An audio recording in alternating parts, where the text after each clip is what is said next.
Olá, pessoal! Sejam muito bem-vindos de volta ao nosso canal de filosofia.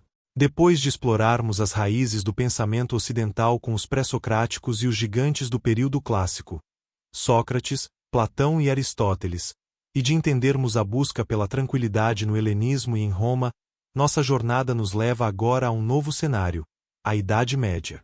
Com o declínio do vasto Império Romano e a ascensão e consolidação do cristianismo como força dominante na Europa, a filosofia ocidental entrou em uma fase completamente diferente.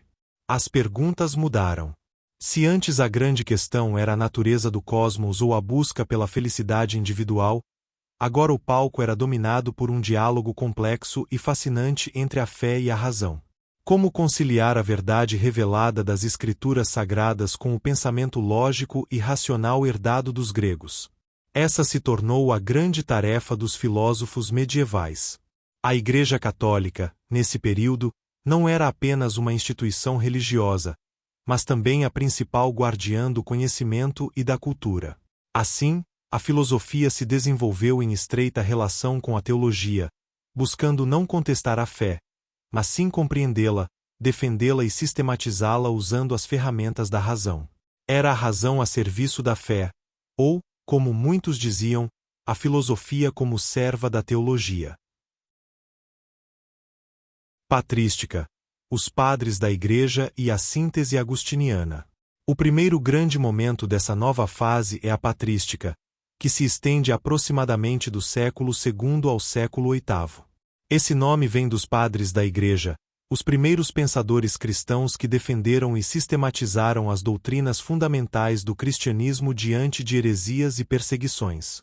O maior expoente e a mente mais brilhante da patrística foi, sem dúvida, Santo Agostinho de Hipona, 354-430 d.C. A vida de Agostinho é um testemunho da transição cultural de sua época. Um homem culto, retórico, que passou por diversas correntes filosóficas e religiosas antes de se converter ao cristianismo. Essa vivência plural deu-lhe uma profundidade única. Agostinho foi profundamente influenciado pelo pensamento de Platão, que ele conheceu através de traduções neoplatônicas. Ele não via contradição entre a teoria das ideias de Platão e a doutrina cristã. Pelo contrário, ele a adaptou. Para Agostinho, as ideias ou formas perfeitas de Platão não existiam em um mundo separado e abstrato, mas sim como pensamentos divinos na mente de Deus. Deus, sendo a inteligência suprema, concebeu as essências de todas as coisas antes de criá-las. Assim, o mundo das ideias platônico foi cristianizado e inserido na mente do Criador. A obra mais famosa de Agostinho, As Confissões, é um marco da introspecção e da autoanálise. Nela, ele narra sua jornada espiritual, seus conflitos, seus erros e sua busca incessante pela verdade, que culmina em sua conversão. É uma das primeiras grandes autobiografias da história e um exemplo de como a filosofia se voltava para o interior do indivíduo e para a sua relação com Deus. Vamos aprofundar em alguns de seus conceitos-chave. Livre-arbítrio. Para Agostinho, o ser humano possui a capacidade de escolher livremente entre o bem e o mal. Essa era uma questão crucial para a teologia cristã. Se Deus é bom e todo-poderoso, por que existe o mal no mundo? Agostinho responde que o mal não é uma substância, mas a privação do bem, ou seja, a ausência do bem onde ele deveria estar.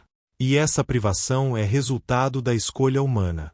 É o nosso livre-arbítrio, usado de forma errada, que nos leva ao pecado e, consequentemente, ao mal no mundo. Não é Deus quem causa o mal, mas a liberdade que ele nos concedeu. Essa ideia é fundamental para a responsabilidade moral do indivíduo. Cidade de Deus x Cidade dos Homens, em sua obra monumental A Cidade de Deus, escrita após o saque de Roma pelos visigodos, Agostinho apresenta uma distinção profunda entre dois reinos, ou duas cidades, a cidade de Deus e a cidade dos homens.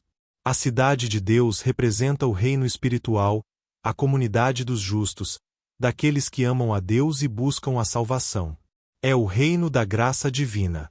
A cidade dos homens, por sua vez, é o reino terreno, secular, marcado pela busca de prazeres mundanos, pela política, pelo poder e, inevitavelmente, pelo pecado. Agostinho argumenta que a história é um drama que se desenrola entre essas duas cidades.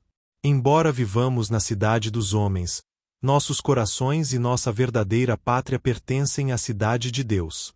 Essa distinção influenciou por séculos o pensamento político e teológico, mostrando que os valores espirituais transcendem os valores temporais. Iluminação divina. Para Agostinho, o conhecimento da verdade mais profunda não era apenas fruto da razão humana por si só, como em Platão. Ele acreditava na iluminação divina. Assim como a luz do sol ilumina os objetos e nos permite vê-los, a verdade divina, que está na mente de Deus, é revelada à alma humana por uma graça divina. A razão humana é importante e necessária, mas ela precisa da luz de Deus para aprender as verdades eternas e imutáveis, especialmente as verdades espirituais. É um conhecimento que não se constrói apenas pela dedução ou pela experiência, mas que é, em última instância, um dom divino. Escolástica. A razão a serviço da fé e o auge com Tomás de Aquino. A segunda grande fase da filosofia medieval é a escolástica, que floresceu do século IX ao século XVI. Seu nome vem do latim sola, escola, pois ela se desenvolveu principalmente nas universidades medievais, que eram centros de saber sob a égide da Igreja. O objetivo da escolástica era usar a lógica, a razão e a filosofia grega, que estava sendo redescoberta, especialmente Aristóteles, para organizar, defender e fundamentar os dogmas da fé cristã. Era um período de grande rigor lógico e de debates intensos. O principal e maior filósofo da escolástica é, inquestionavelmente, Santo Tomás de Aquino, de 1225 a 1274. Conhecido como o Doutor Angélico, Tomás empreendeu uma síntese colossal, talvez a mais ambiciosa da história da filosofia ocidental. Ele sintetizou o pensamento de Aristóteles com a teologia cristã. Isso foi um desafio imenso, pois Aristóteles era um filósofo pagão, cujas ideias haviam chegado ao Ocidente cristão principalmente através de comentários árabes, e que pareciam, à primeira vista, contradizer muitas doutrinas cristãs. Sua obra monumental, a Suma Teológica, é um tratado enciclopédico e sistemático que aborda praticamente todos os aspectos da fé e da razão, da existência de Deus à natureza do homem, da moral à lei.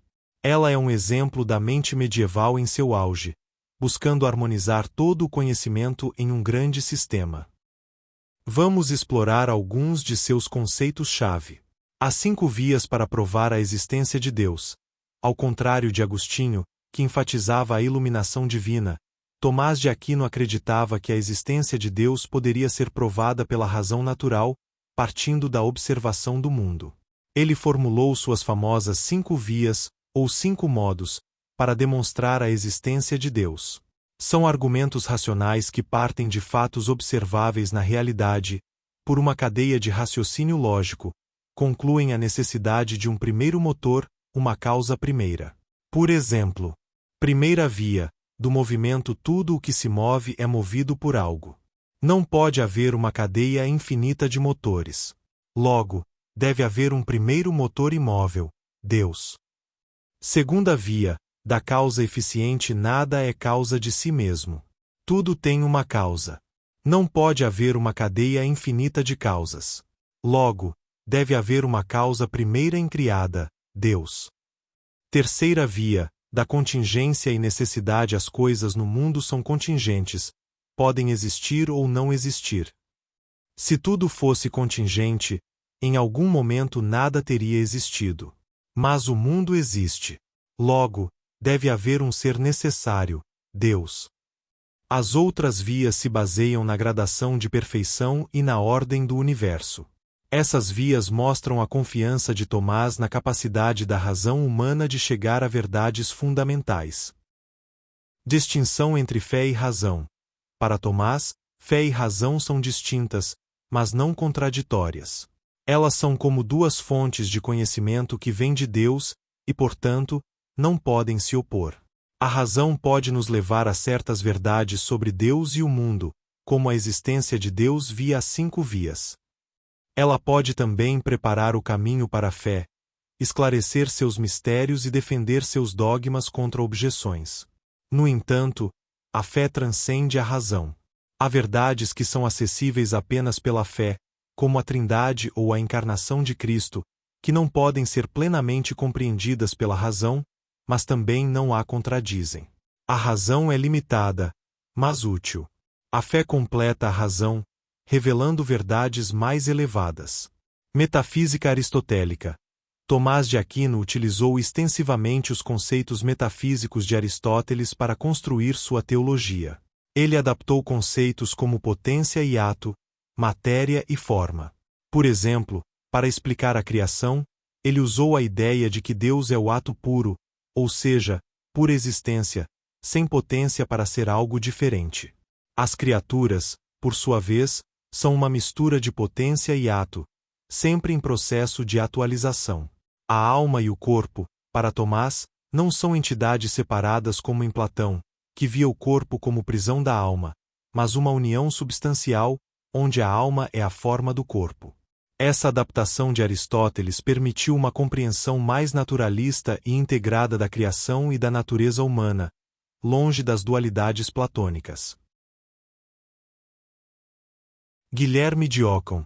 Um novo rumo na filosofia medieval. Quase no fim da Idade Média, surge uma figura que, de certa forma, aponta para a modernidade. Guilherme de Ockham, c. de 1287 a 1347. Ele foi um crítico do tomismo e do realismo, a crença de que os universais, como humanidade ou beleza, existem de fato. Ockham defendeu o nominalismo. Para ele, os universais, esses conceitos gerais que usamos, como homem ou mesa, não são realidades existentes fora da mente humana. Eles são apenas nomes, nômina, termos linguísticos, ou conceitos que usamos para agrupar coisas particulares que têm semelhanças. O que existe de verdade são apenas os indivíduos particulares, Sócrates, esta mesa específica. Essa ideia, de que só o particular é real, enfraquecia a base metafísica da escolástica e abria caminho para o empirismo e a ciência moderna, que se focam na observação de indivíduos e fenômenos concretos. Sua contribuição mais famosa é a navalha de Ockham, um princípio de parcimônia que se tornou uma máxima metodológica em diversas áreas. Ela diz: entidades não devem ser multiplicadas sem necessidade. Em termos mais simples, quando há várias explicações para um fenômeno, a mais simples, que requer menos suposições, é geralmente a correta. Esse princípio foi uma ferramenta poderosa para cortar explicações complexas e desnecessárias, influenciando o desenvolvimento do método científico. A filosofia medieval, portanto, não foi um hiato, mas um período de grande efervescência intelectual, onde a fé e a razão travaram um diálogo intenso e produtivo. Vimos a patrística com Agostinho, que cristianizou Platão e nos legou a introspecção e a distinção entre as cidades. E a escolástica com Tomás de Aquino, que sintetizou Aristóteles e nos deu as vias para Deus e a clara distinção entre fé e razão. Por fim, Ockham, que com seu nominalismo e sua navalha, começou a desmantelar certas estruturas medievais, apontando para a modernidade. Essa fase da filosofia nos mostra o poder da mente humana em buscar a verdade e o sentido, mesmo quando as respostas parecem já dadas pela fé. A tensão e a harmonia entre fé e razão continuam a ser temas relevantes até hoje. E a pergunta que fica para vocês: em sua própria vida, como vocês veem o diálogo entre a fé, ou suas crenças mais profundas, e a razão? Há momentos em que elas se complementam, e outros em que entram em conflito? E o que a navalha de Ockham pode nos ensinar sobre como pensar e buscar a verdade em um mundo cheio de informações complexas?